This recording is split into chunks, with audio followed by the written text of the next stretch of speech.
What's going on, you guys? The Leafs win game three between the Toronto Maple Leafs and the Ottawa Senators. I'm Lane Dashko, doing Leaf game post reactions for the fans and by the fans. What's going on? If you're joining in, if you do call, I'll take your call, but please be respectful. If they're swearing, I'm going to have to hang up, but we'll see how this goes. Done this before. Let's see how it goes. But yeah, Leafs win, baby.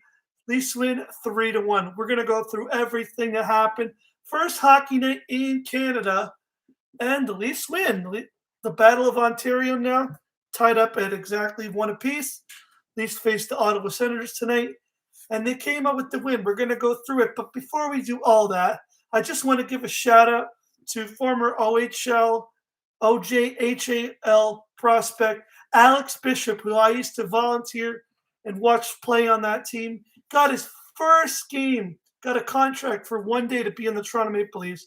A lot of people were making a big deal out of it. I think he won't forget it. Congratulations, man. Glad to see you got to put the uniform on and sit on that bench. I know I'm jealous, and I bet you a lot of other people are too. That's a really good thing to be having. So, yeah, like I said, it was the first hockey day in Canada, but third of the game of the season. The Leafs scored first, and they scored quickly. Wayne Simmons scored 2 minutes in, assisted by Rasmus Sandin and Travis Dermott. Leafs had a jump at the start of the game, which I know we've been saying, and a lot of people have been saying, especially Steve Dangle on Sportsnet and everybody on TSN and Sportsnet have said the Leafs need a quick jump. They need to get out. They need to come out fast. And they did today, and it actually pays off. The Leafs get the first goal, but not only that, 8 minutes into the game, Alexander Kerfoot off an assist from William Nylander getting an assist. He scores. The Leafs make it 2-0 on 4 shots. The shots were 4-2 for the Toronto Maple Leafs in the first 10 minutes. So although there wasn't a lot of shots, the Leafs get 2 on the board early. They looked good. They came out fast. And there you go. That's all you needed. Pierre Engvall took the first penalty at 9:12, but the Leafs killed it off. Did a good job killing off the penalty kill. Was pretty good tonight. Wasn't too bad. Tim Stützle got a heck of a chance around the 7-minute mark, but just missed the net. He was buzzing, man. That guy, Ottawa, you're lucky to have Tim Stützle, man. He's fantastic. Really good player. I really think what you guys have in him, great prospect.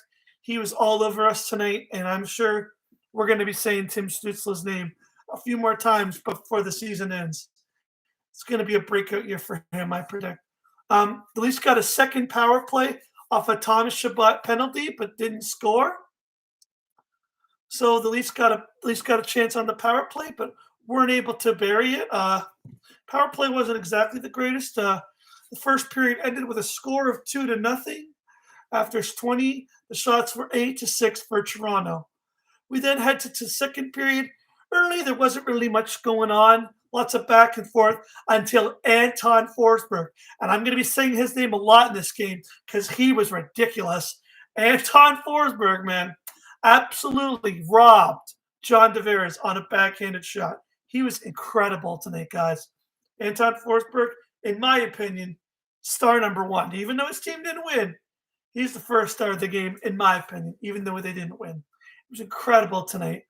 The Leafs had there was a TV timeout after the save.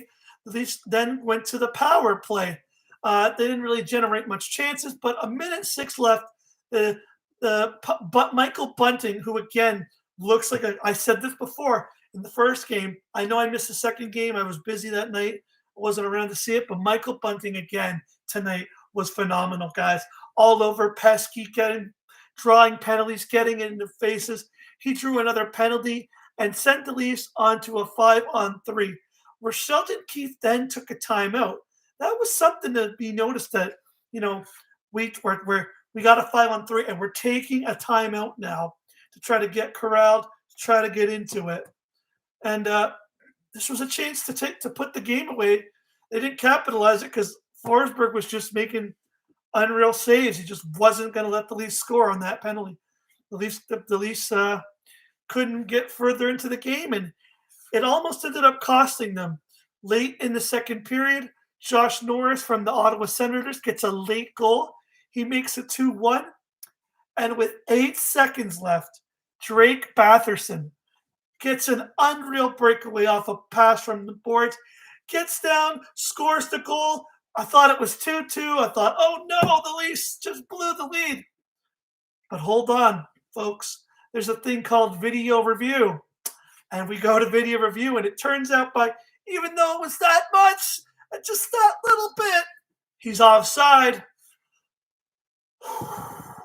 Leafs can take a deep breather. It's still 2-1. Headed in. Leafs actually got a good chance late. Morgan Riley got a good chance with about 2 seconds left. Mitch Marner actually got a good shot off the faceoff with like half a second left. But it's over. We head into the third period. The Leafs are still up 2-1. The shots after that, the Leafs were 23, Ottawa 16. We then head into the third period. John Tavares, man, this poor guy could not find the net tonight. And he got an awesome chance early on in the third period. But again, it's robbed by Forsberg, man. Anton Forsberg was unreal in this game. Not going to lie. He was spectacular. Goalie of the night. The Leafs got another chance by Mitch Marner. And I put in my notes, again, he robs him. I said first star for sure, regardless of who wins. I put that in my notes. Awesome play. The Leafs then gave up a 2-on-1, but Travis Dermott, who was actually made a phenomenal play, got back to stop it and kept the puck out of the net. But then finally, the Leafs cracked the net. They finally get that insurance goal they were looking for. Michael Bunting off an assist from Kerfoot, and they said Timothy Liljegren made it 3-1 with about 12 minutes left to go. There'd be no more scoring after that, but there'd be a lot of good chances. Leafs were way louder tonight. The fans tonight in the Scotiabank Arena, they were way louder, man. I think they might have heard some criticism that it's a public library because, man, there were "Go Leaf Go" chants. They were chanting. There were cheers from the fans. I heard them tonight. I heard you, Leafs Nation.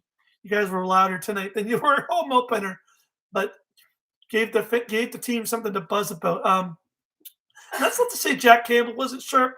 He stopped a really good chance with about 8 minutes left. Campbell so far, even though he's been asked to almost play all 3 games because of an injury due to Peter Mrazek, he's been sharp so far. Jack Campbell looking good so far as a Leaf starting. He's only let in like 3 or 4 goals, man, so far through 3 games. So good job, Jack Campbell. Keep it up. Michael Bunting, this was interesting. Got tripped around the 5-minute mark, but hey, man, you're in the NHL, and when you're in the lead, you might not get those calls. It sucks to suck, but that's just the way the game goes. You're not always going to get those calls, and that's just the way hockey is. Ottawa pulled the goalie with around 2 minutes and 50 seconds to go in the game. They pulled the goalie early, tried to get that goal.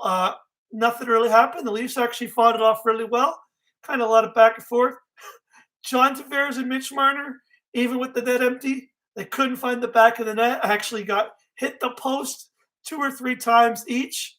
Man, they were snake bit tonight, and even without the goalie, they couldn't put it in. But the Leafs actually play a 60-minute game for the first time in a while, and they actually win. Goes to show you, when you play 60 minutes and you put in a 60-minute effort, you could win most nights. And I think if the Leafs can keep up that, can play that 60 minutes deep, keep playing, yeah, you're going to hit snags in the game. You're always going to have a snag in the game where this shift doesn't go well or that shift doesn't go the way you want. But overall combination, playing 60 minutes, playing hard, checking, shooting, being the aggressor, putting on the forecheck, getting the plays, making plays, getting penalties, killing off penalties. You do that for 60 minutes, they can win games. And we know they can do it because they have the roster to do it. They don't even have Austin Matthews yet, who is an all-star perennial goal scorer. And when he comes, man, I'm hoping this team isn't a rose-colored glasses. I hope I'm not coming on here complaining. I hope I'm not coming on here every night mad about them because they can do it. It's there. They got to believe in themselves, man. They can do this. They know they can do it. We know they can do it. They just got to believe it. If they can do this, this could be the season. But let's not get it's only game 3. They at least come away with a 3-1 win and are now 2-1. And just before I sign off today, I just want to say it's been 591 days, guys. 591 days since the Toronto Maple Leafs have faced an American team in the National Hockey League. It's been a long time, man. What we had last year was special. Having our own little Canadian league was fun, but it's not called the Canadian Hockey League. It's called the National Hockey League. And we don't just have teams in Canada. We got teams south of the border here. And it's time to go show those teams what the Leafs are made of. I hope we can do it. 591 days, and the counter stops. Monday, Leafs versus the New York Rangers. The NHL's back, baby. I'll see you on Monday night. Go Leafs, go. I'll see you later, guys.